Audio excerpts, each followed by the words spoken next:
வணக்கம் நண்பர்களே. குடியில்லாத 26வது நாள் ஆரம்பிச்சிருச்சு. இன்னைக்கு கூட 3 நாளாக தொடர்ந்து உடல் நலம் சரியில்லை. ஓகே, இன்னைக்கு சனிக்கிழமை, இன்னைக்கு நைட்டு விடிஞ்சா ஞாயிற்றுக்கிழமை. நம்மளுக்கு நைட்டு 8 மணிலேருந்து காலைல 8 மணி வரைக்கும் வேலை. ரொம்ப கடுமையான நாட்கள் நேற்றைக்கும் இன்றைக்கும். இந்த 2 நாள் எப்போவுமே வெள்ளிக்கிழமை நைட்டும் சனிக்கிழமை நைட்டும் கடுமையாக தான் இருக்கும். காய்ச்சல் இருக்கவும் இன்னும் கடுமையாக இருக்கு. எப்படி மாத்திரைகள் பையாக சாப்பிட்டுக்கிட்டு இருக்கேன்.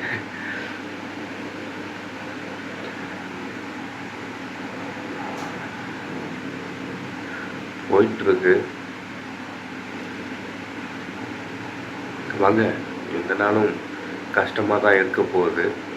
அதுக்காக இந்த நாளை நம்ம தள்ளி போடவோ லீவ் போடவோ இதெல்லாம் பண்ண முடியாது. வேறு ஆள் கிடையாது கடையில். அது மட்டும் இல்லாமல் இந்த நாள் அதிகமான கஸ்டமர்ஸ் வரக்கூடிய நாள். கண்டிப்பாக லீவ் போடவே முடியாது. நம்மளுக்கு சும்மாவே லீவு கிடையாது கடையில். இதில் சனி ஞாயிறுலாம் சுத்தமாக கிடையாது. இதில் நான் காலையில் 2 மணி நேரம் ஓட்டி வேறு பார்க்குறேன் எக்ஸ்ட்ரா. அதுதான் ஹைலைட்டே. சரி, ஓகே, இன்றைக்கி நைட்டுக்கு உண்டான வீடியோ ஒன்றும் எடிட் பண்ணல. மணி இப்போ 7:30 தாண்டிருச்சு. 8 மணிக்கு கடைக்கு போகணும். அதுக்குள்ளே நான் வீடியோலாம் எடிட் பண்ணி ஸ்கெடியூல் பண்ணிவிட்டு 8 மணிக்கு கடைக்கு போகணும். மலேசியா டைம் 10:30 மணிக்கு அப்லோட் ஆகும். இந்தியா டைம் நைட்டு 8 மணிக்கு தினந்தோறும் அப்லோட் ஆகும். பார்த்து சப்போர்ட் பண்ணுங்கள். ஓகே, இந்த நாள் ஆரம்பிச்சிருச்சு. நண்பர்களே, விடிஞ்சிச்சுன்னா வேலை முடிஞ்சிச்சுன்னு அர்த்தம். விடியத்திரி வீடியோ எடுக்கவே இல்லை.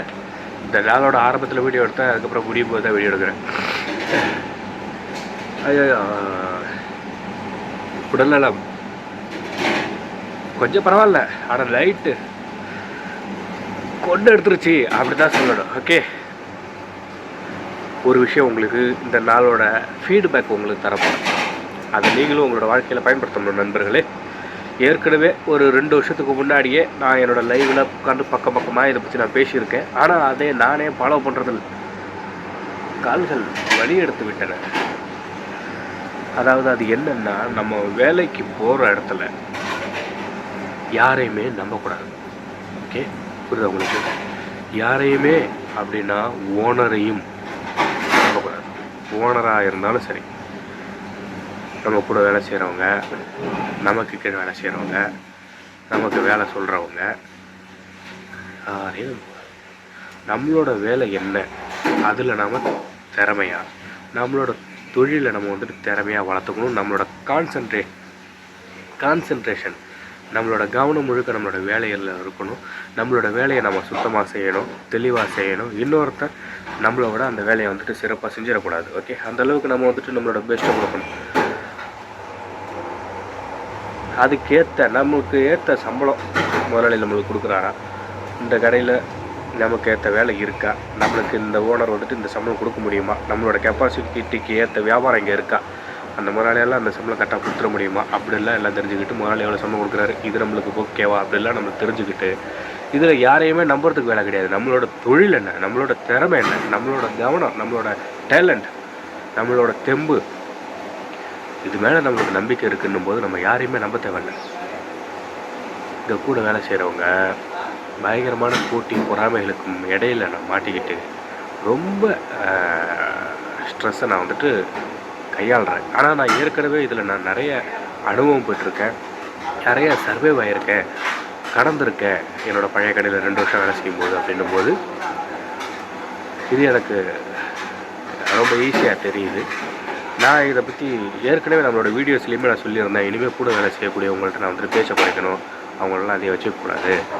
ஏன்னா நம்மளோட சம்பளம் கம்மியாக வாங்குறாங்க அப்படின்னும்போது அவங்களுக்குலாம் நம்ம ஒரு மாஸ்டராக இருக்கும்போது நம்ம அந்த இடத்துக்கு எவ்வளோ கஷ்டப்பட்டு வந்திருக்கிறோம் அப்படின்றது அவங்களுக்கு தெரிய மாட்டேங்குது. நானும் அவங்கள மாதிரி இருந்து தான் இந்த இடத்துக்கு வந்திருக்கேன். அது அவங்களுக்கு தெரிய மாட்டேங்குது. ஐயோ மாஸ்டர் அப்படின்னும்போது அது ஒரு பொறாமை அந்த எண்ணம் வந்துட்டு மனசில் இருக்க தான் செய்யுது நம்ம கூட வேலை செய்கிற பசங்களுக்கு. அது ஏதோ ஒரு வகையில் வெளிப்பட தான் செய்யுது.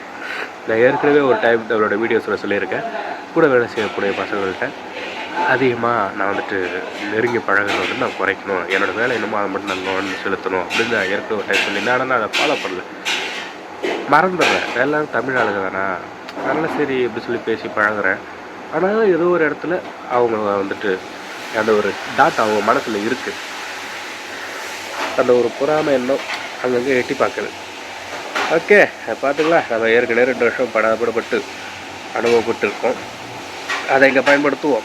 எப்படி சர்வைவ் ஆகணும்னு சொல்லி நமக்குன்னு ஒரு சில ஐடியா இருக்குது, அதை பயன்படுத்தி தான் பழைய கடையில் கடந்த 2 வருஷம் இங்கேயும் கடந்துருவோம். இதை ஏன் உங்கள்கிட்ட சொல்கிறேன் அப்படின்னா, நான் படக்கூடிய அந்த ஒரு ஸ்ட்ரெஸ்ஸு டிப்ரெஷனை வேலை செய்யக்கூடிய இடத்துல நீங்கள் படக்கூடாது.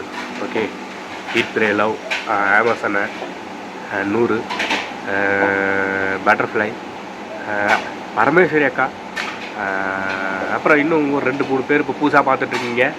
நீங்கள் உங்களுக்கும் ஓகே, நீங்களும் நம்ம வேலை செய்யக்கூடிய போகக்கூடிய இடம், நம்ம இறங்கக்கூடிய இடம், நம்ம வேலைக்குன்னு சொல்லி இறங்கிட்டோம் அப்படின்னா அங்கே போயிட்டு நம்ம கதை பேசுகிறதுக்கோ, அரசியல் பேசுகிறதுக்கோ, வெட்டி நியாயம் பேசுகிறதுக்கோ, ரெஸ்ட் எடுக்கிறதுக்கோ, நியாயம் பேசுகிறதுக்கோ, மற்றவங்களோட விஷயங்களில் நம்ம வந்துட்டு மூக்க நுழைக்கிறதுக்கோ நம்மளுக்கு வந்துட்டு வேலை கிடையாது. நம்மளோட வேலை என்னமோ அதை தான் நம்ம கான்சன்ட்ரேட் பண்ணணும், நம்மளோட வேலை என்னமோ அதை தான் நம்ம செய்யணும்.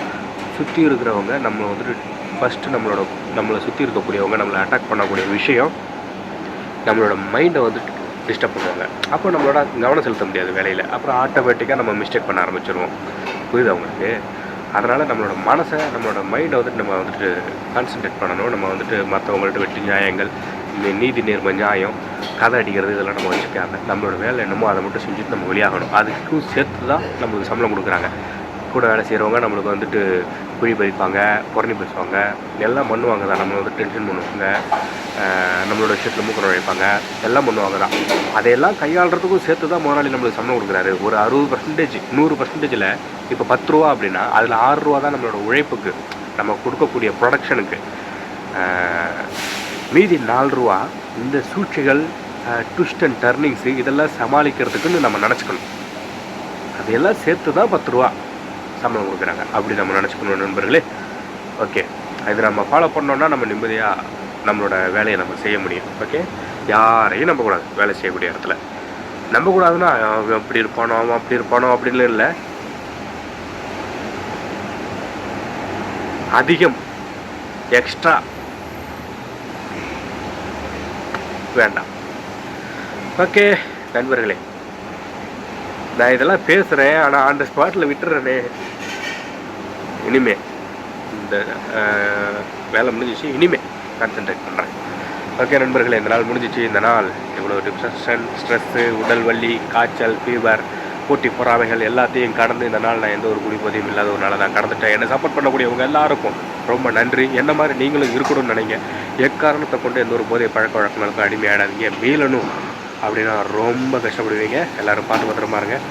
ஓகே, இந்த பாதைக்கு வந்து நீங்கள் கஷ்டப்படுறீங்க, மீள முடியல அப்படின்னா என்னால் முடிஞ்ச விஷயம் உங்களால் ஏன் முடியாது அப்படின்னு சொல்லி யோசிங்க. உங்களால் முடியும் அப்படின்னு சொல்லி நம்புங்க. ஓகே, நம்ம எல்லோரும் ஒன்றா சேர்ந்து பயணிப்போம். எல்லோரும் பார்த்து பத்திரமா இருங்க. எல்லோரும் ஒரு நிம்மதியான ஒரு ஒர்க் டேஸை உருவாக்குவோம், நல்ல வாழ்க்கையை உருவாக்குவோம், நாட்களை உருவாக்குவோம். ஓகே, இந்த வீடியோ எப்படி இருக்குது அப்படி சொல்லி லைக் பண்ணுங்கள், கமெண்ட் பண்ணுங்கள், ஷேர் பண்ணுங்கள். ஓகே, ஷேர்லாம் பண்ண வேண்டாம், ஏதாவது ஒன்று எனக்கு ஏதாவது சொல்லணும்னு அப்படின்னா கமெண்ட் பண்ணுங்கள். எல்லோரும் பார்த்து பத்திரமா இருங்க. மீண்டும் சந்திப்போம். தினசரி வாழ்க்கை vlog video daily India time night 8 மணிக்கு. ஓகே, பார்த்து பத்திரமா இருங்க.